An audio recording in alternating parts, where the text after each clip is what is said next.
Daring greatly. How the courage to be vulnerable transforms the way we live, love, parent, and lead, by Brene Brown, Ph.D., LMSW. Introduction. Imagine a man, standing on a stage in Paris, more than 100 years ago. The year is 1910. The air is thick with expectation. This isn't just any man, it's Theodore Roosevelt, a figure larger than life, a former president of the United States. But on this day, he isn't speaking as a politician. He's speaking as a citizen, a human being. And he says something that will echo through the next century, words that will find their way onto the walls of offices, locker rooms, and the private journals of people searching for a better way to live. He says, "It is not the critic who counts, not the man who points out how the strong man stumbles, or where the doer of deeds could have done them better. The credit belongs to the man who is actually in the arena, whose face is marred by dust and sweat and blood, who strives valiantly. Who at the worst, if he fails, at least fails while daring greatly."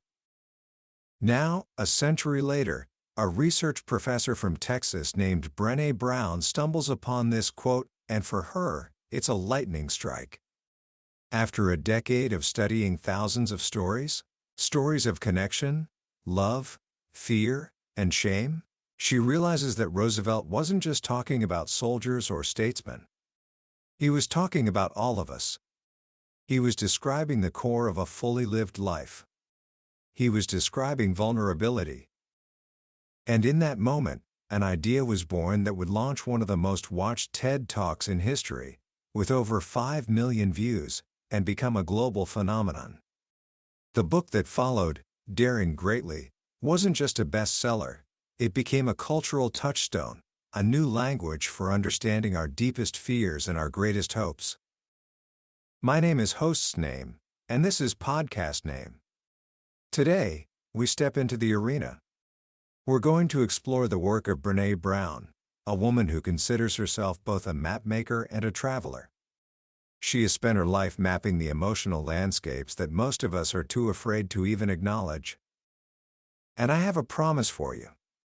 By the end of our time together, you will understand the single greatest paradox of courage, that our strength is found not in our armor, but in our willingness to be seen. You will discover why the fear of being not enough is secretly running your life, and more importantly, you will learn the secret to taking back control. This isn't just about feeling better, it's about living braver. It's about daring greatly. Book summary. Let me ask you a question. When you hear the word vulnerability, what comes to mind? For most of us, it's a word that makes our skin crawl just a little. It sounds like weakness. It sounds like being exposed, defenseless, open to attack. In fact, when Brene Brown first started her research, she felt the exact same way. She once sat in a therapist's office and said, point blank, "I frickin' hate vulnerability." She described it as excruciating. The feeling of uncertainty, of not knowing, of opening yourself up to being hurt or disappointed. It's that feeling in your gut when you're about to share an unpopular opinion, ask for help, or say "I love you" for the very first time. It's the feeling of standing over your child's bed at night, so overwhelmed with love that, for a split second, your mind flashes to a terrifying image of something bad happening. That deep, gut-wrenching feeling? That's vulnerability. And for most of her life, Brown, a fifth-generation Texan from a lock-and-load family, did everything she could to outrun it. She built suits of armor. She was the good girl, the performer, the pleaser. She tried being the angry activist, the corporate climber. Every identity was a strategy, a way to keep everyone at a safe distance and always have an exit plan. She was so committed to avoiding messy feelings that she became a researcher. Her professor told her, if you can't measure it, it doesn't exist. For her, it was a revelation. Instead of leaning into the mess of human connection, she could predict and control it. She had found her calling. She set out to study something simple: connection. After all, she knew one thing for sure: we are hardwired for connection. It's what gives our lives purpose and meaning. But a funny thing happened on the way to creating a neat, tidy theory of connection. When she asked people to talk about connection, they kept telling her about heartbreak, about betrayal, about shame. They kept telling her about the fear of not being worthy of connection in the first place. By accident, she had stumbled into the very thing she was trying to avoid. She became a shame researcher. And this leads us to the first great insight of her work, the foundation upon which everything else is built. Brown discovered that we live in a culture of scarcity. What does that mean? It's the voice in the back of your head that whispers, "You're not enough." It's the feeling of never being good enough, perfect enough, thin enough, successful enough, smart enough, or safe enough. As one writer, Lynn Twist, put it, our first waking thought of the day is often "I didn't get enough sleep," and the next is "I don't have enough time." Before our feet even touch the floor, we're already behind, already lacking, already losing.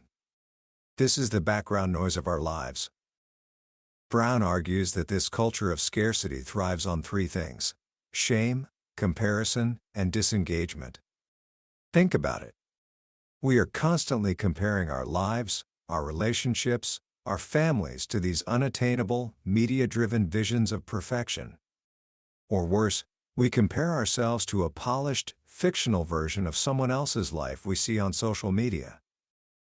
This feeling of never enough creates a deep, gnawing shame, the intensely painful feeling that we are flawed and therefore unworthy of love and belonging.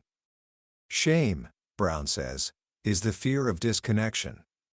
And that fear is so powerful, so primal, that we will do almost anything to avoid it. So what do? We put on armor. We try to protect ourselves from ever feeling vulnerable. And we do this by believing in a set of powerful myths. The first and most dangerous myth is that vulnerability is weakness. We see someone on a stage, sharing a raw, honest story of struggle, and we think, wow, that's courageous. But the thought of letting people see that same rawness in ourselves? That feels terrifying. Inadequacy. We have this bizarre double standard. Vulnerability is courage in you, but weakness in me. Brown defines vulnerability not as weakness, but as uncertainty, risk, and emotional exposure. With that definition, think about love. Loving someone whose safety you can't guarantee, who might leave you, who might betray you, that's vulnerability. Putting your art, your ideas, your true self out into the world with no guarantee of acceptance, that's vulnerability. To feel anything is to be vulnerable. To believe that vulnerability is weakness is to believe that feeling is weakness. And here's the paradox: vulnerability is also the birthplace of everything we crave. It's the source of love, belonging, joy, courage, empathy, and creativity. If you shut yourself off from the risk of feeling, you shut yourself off from the very things that give life meaning. The second myth is the idea that I don't do vulnerability. You hear it all the time. I'm an engineer, we don't do vulnerability. Or, I'm a guy, guys don't do feelings. Brown says this is like saying, I don't do air. Life is vulnerable. You can't opt out. The only choice you have is how you respond when you're confronted with uncertainty and emotional exposure. Pretending you don't do vulnerability doesn't make you invulnerable. It just makes you engage in behaviors that are often inconsistent with who you want to be. You might become controlling, perfecting, judgmental, or shut down. Vulnerability does us, whether we wanted to or not. The third myth is that vulnerability is letting it all hang out. TMI, oversharing. We see it in celebrity culture, where every private struggle is tweeted for public consumption. But that's not vulnerability. Brown makes a crucial distinction. Vulnerability requires boundaries and trust. It's not about indiscriminately dumping your feelings on strangers. It's about sharing your story with people who have earned the right to hear it. This is where she introduces one of her most beautiful and practical ideas: the marble jar. The story comes from her daughter Ellen, who was in 3rd grade. A friend betrayed her trust at school, and Ellen came home devastated, declaring she would never trust anyone again. Her teacher had a large glass jar in the classroom. When the class as a whole made good choices, she'd add marbles to the jar. When they made poor choices, she'd take marbles out. Brown used this as a metaphor for friendship. She told Ellen to think of her friendships as marble jars. When a friend is kind to you, supports you, or keeps a secret, they are putting marbles in your jar. When they are mean or disrespectful, marbles come out. Trust, she explained, isn't built in one grand gesture. It's built in tiny, almost unnoticeable moments. It's built one marble at a time. A friend remembering your parent's name. Someone asking how you're doing and actually waiting for the answer. A colleague who stands up for you in a meeting when you're not there. These are the small acts that fill the jar. Vulnerability, then, is about sharing your story with people who have a full marble jar. You don't hand your deepest struggles to someone with an empty one.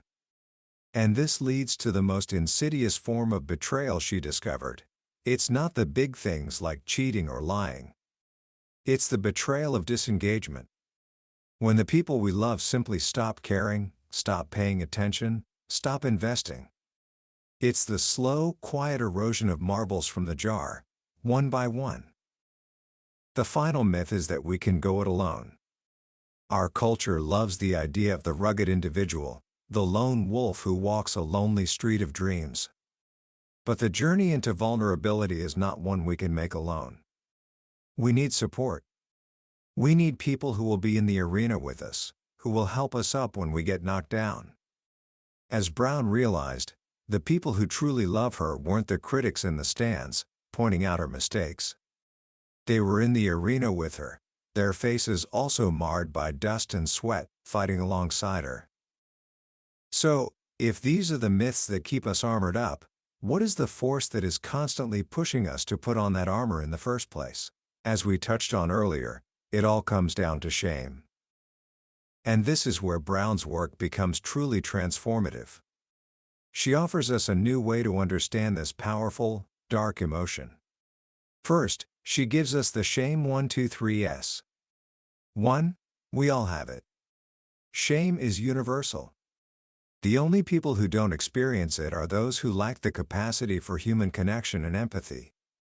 So, your choice is either to admit you have shame, or admit you're a sociopath. 2. We're all afraid to talk about it. And 3. The less we talk about it, the more control it has over our lives. Shame derives its power from being unspeakable. It loves perfectionists because they are so easy to keep quiet. It thrives in secrecy, silence, and judgment. She provides the clearest distinction between shame and guilt I've ever heard. Guilt is I did something bad. Shame is I am bad. If you forget a friend's birthday and you think, wow, that was a thoughtless thing to do. I need to make it right, that's guilt. Guilt is actually a healthy, productive emotion. It holds our actions up against our values and, when they don't align, it motivates us to change. But if you forget that same birthday and your self-talk is, I'm such an idiot. I'm a terrible friend. I'm a total loser, that's shame. And shame is destructive. It corrodes the very part of us that believes we can do better. When we feel shame, we don't move toward amends. We hide, we blame others, we rationalize, or we lash out. Brown's research shows that shame is highly correlated with addiction, depression, violence, aggression, and bullying. There is no data to support the idea that shame is a good tool for keeping people in line. It is far more likely to be the cause of destructive behavior than the cure.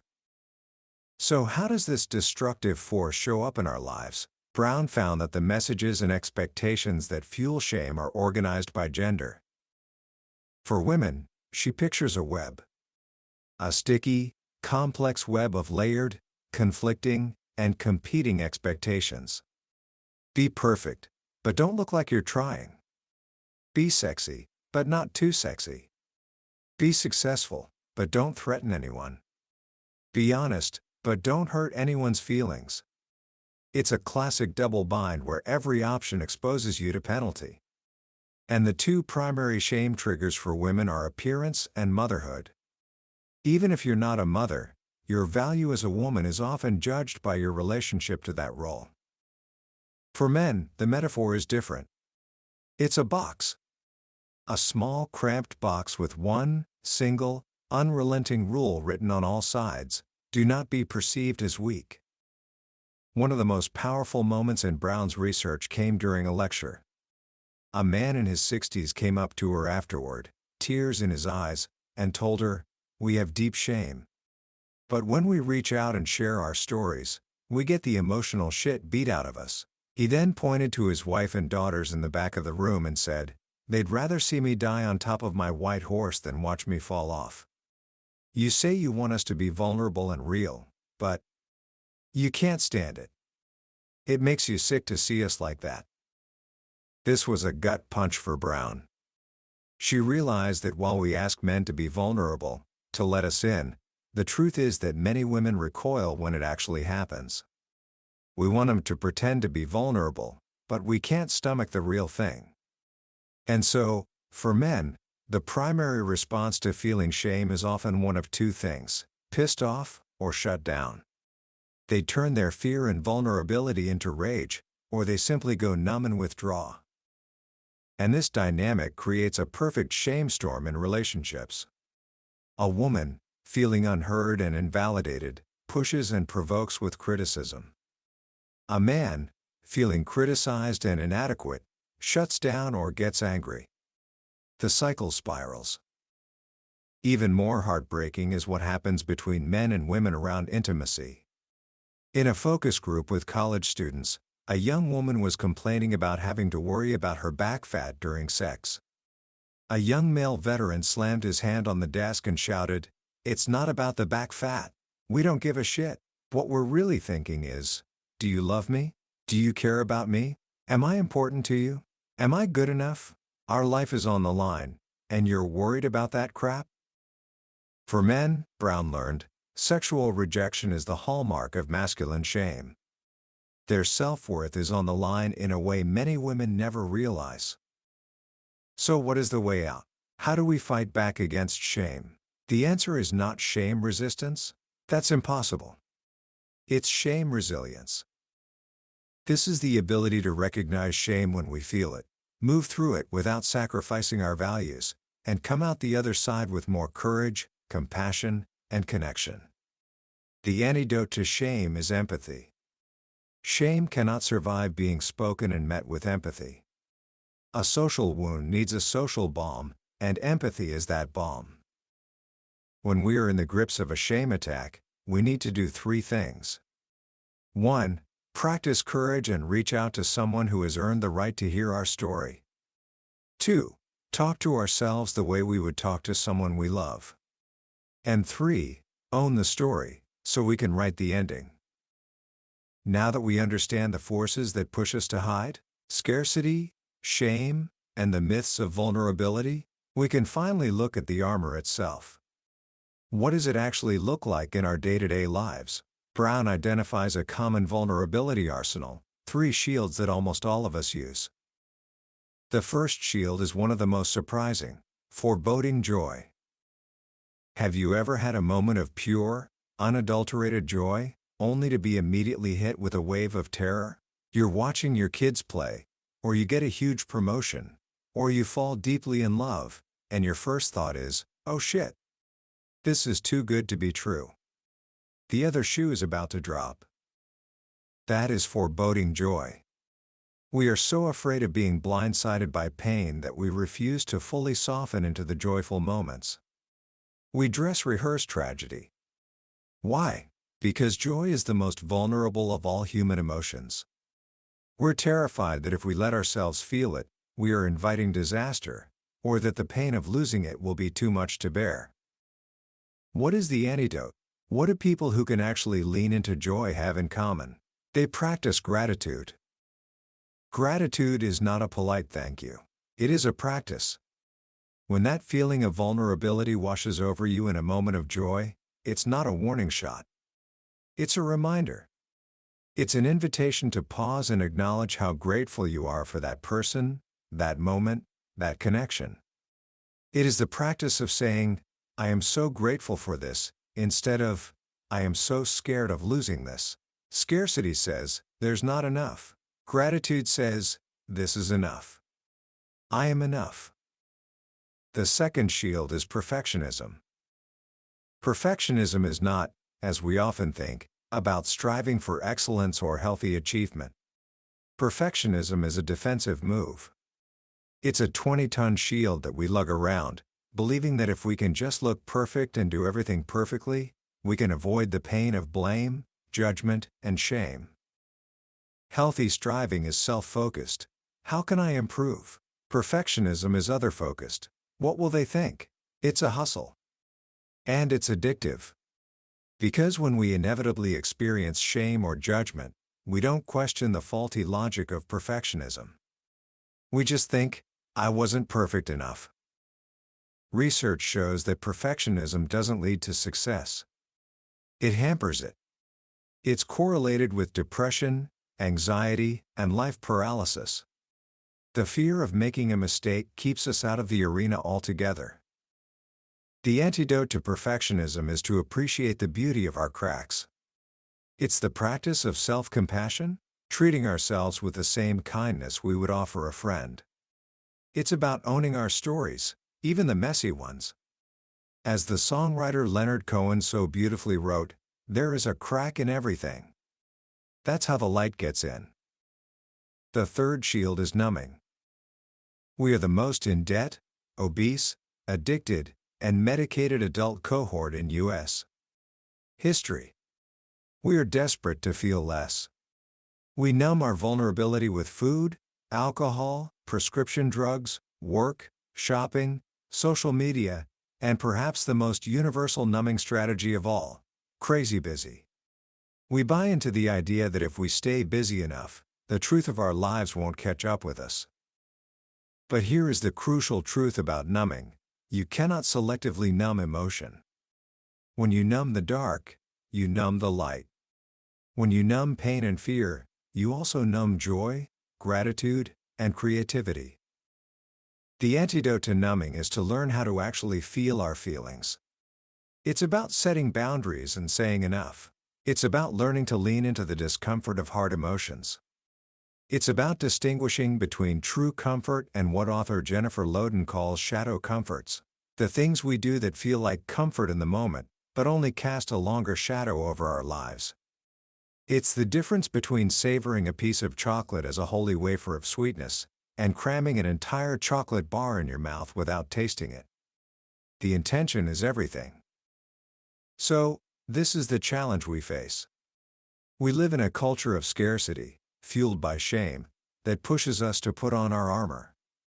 And that armor, foreboding joy, perfectionism, numbing, keeps us from living the very lives we want to live. This brings us to the central call to action of the book, Minding the Gap. The gap is the space between our aspirational values, what we say we believe in, and our practiced values, how we actually live. It's the gap between who we want to be and who we are. Disengagement, whether it's in our families, our schools, or our workplaces, happens in this gap.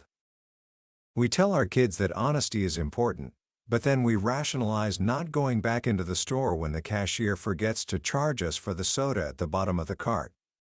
We tell our employees that innovation is key, but we punish failure and ridicule new ideas. We can't give people what we don't have. Who we are matters immeasurably more than what we know or who we want to be. Minding the gap is about aligning our actions with our values. It's not about being perfect, it's about being engaged and committed. This is the essence of what Brown calls disruptive engagement. To reignite learning and innovation, leaders must rehumanize work and education. This means having honest, disruptive conversations about shame and vulnerability. It means creating cultures of feedback, not blame. A culture where feedback is seen as a function of respect. Her model for this is sitting on the same side of the table. When you give feedback, you are not across the desk from someone, passing judgment. You are sitting next to them, putting the problem in front of both of you, and working on it together. This mindset, of vulnerability, of minding the gap, of shame resilience, all comes together in what Brown calls the most daring arena of all, parenting. The vulnerability of parenting is terrifying. We want a handbook, a set of rules, a guarantee. But there are no guarantees.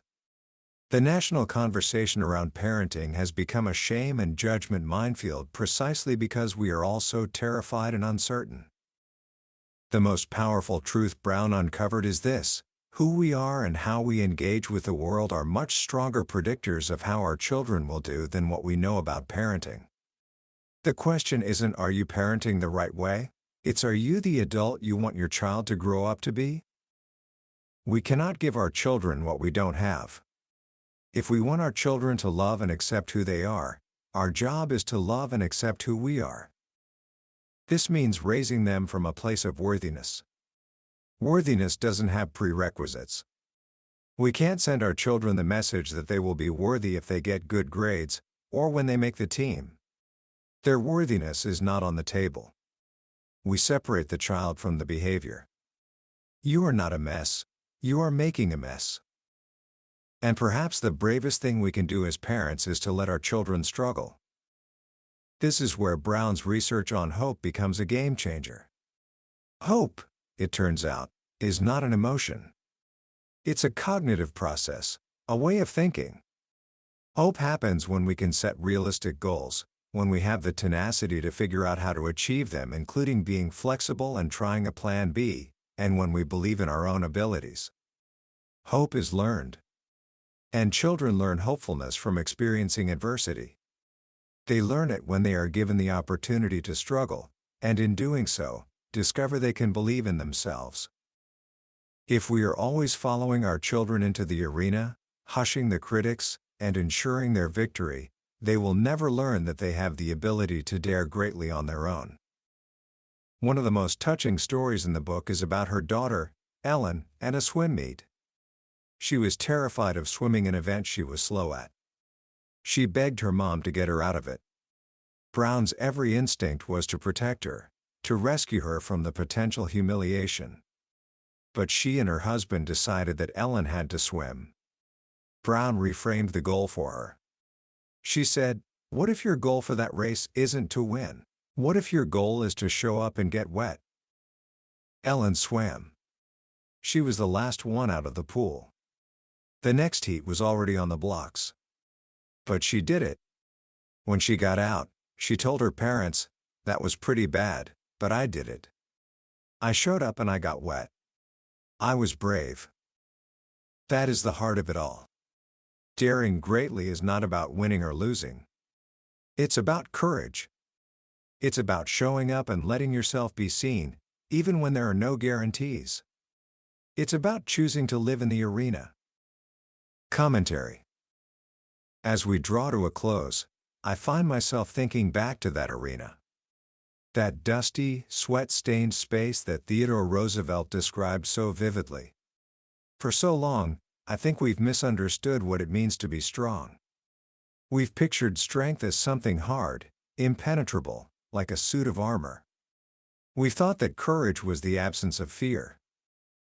But what Brene Brown has done, with her years of research and her thousands of stories, is to completely redefine these ideas for us. She has shown us that true strength doesn't come from being bulletproof. It comes from the willingness to take off the armor. Courage isn't the absence of fear, it's the willingness to show up and be seen when we are terrified.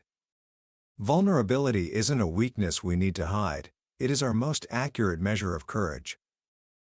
The most powerful lesson in daring greatly, for me, is the simple, profound idea that our deepest longing is to be seen. Truly seen. For who we are, not for who we pretend to be. We hustle for our worthiness, we perform, we perfect, we please, all in the hopes that someone will finally see us and say, "You are enough." But the irony is that all of that armor, all of that hustling, is the very thing that prevents us from ever being truly seen. This book is a mirror. It shows you the armor you've been carrying without even realizing it. Maybe it's perfectionism, the belief that you're only as good as your last achievement. Maybe it's numbing with your phone or with work, staying so busy that you don't have to feel the quiet ache of disconnection. Or maybe it's foreboding joy, that terrible habit of squandering happy moments because you're too busy waiting for the other shoe to drop. Whatever your armor is, this book doesn't just point it out, it gives you the tools to gently set it down. It gives you a language for the things you've felt but could never name. The difference between shame and guilt. The feeling of being the other. The quiet pain of disengagement. So, how can you begin to apply this in your own life, right now? It doesn't have to be a grand gesture. First, just start to notice. The next time you feel that pull to check your phone when you're feeling awkward, or the urge to criticize someone to feel a little better about yourself, just pause. Name it. Ah, there's my armor. You don't have to do anything else. Just the act of noticing is a huge step. Second, practice a little gratitude. The next time you feel a moment of real joy, laughing with a friend, watching a beautiful sunset, getting a good grade, and that little voice of fear whispers, "This won't last," gently push back. Say to yourself, "I'm so grateful for this moment." That small shift can change everything.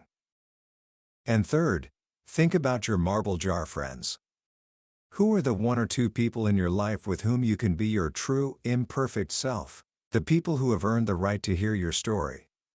Make a small effort this week to invest in one of those friendships. A quick text, a phone call. Remember that trust is built one marble at a time. That was a summary of Daring Greatly by Brene Brown. We've journeyed through the core ideas today, but I have to be honest with you. A summary is like looking at a map of a beautiful country. The map can show you the landmarks and the main roads, but it can never replace the experience of actually walking the paths, breathing the air, and feeling the sun on your face. The real magic of this book happens in the quiet moments of reading, when a particular story or a simple phrase resonates with you in a way you didn't expect. This summary is designed to help you decide if this book is worth your time and attention. If anything we've talked about today has sparked something in you, I encourage you to grab a copy. Reading it isn't just about learning new information, it's an experience that can genuinely change the way you see yourself and the world around you. Also, if you found this journey valuable, please take a moment to hit that like button and subscribe to the channel. It lets us know we're on the right track and ensures you won't miss our next exploration into another life-changing book from the world's most brilliant minds. Let's keep learning and daring together.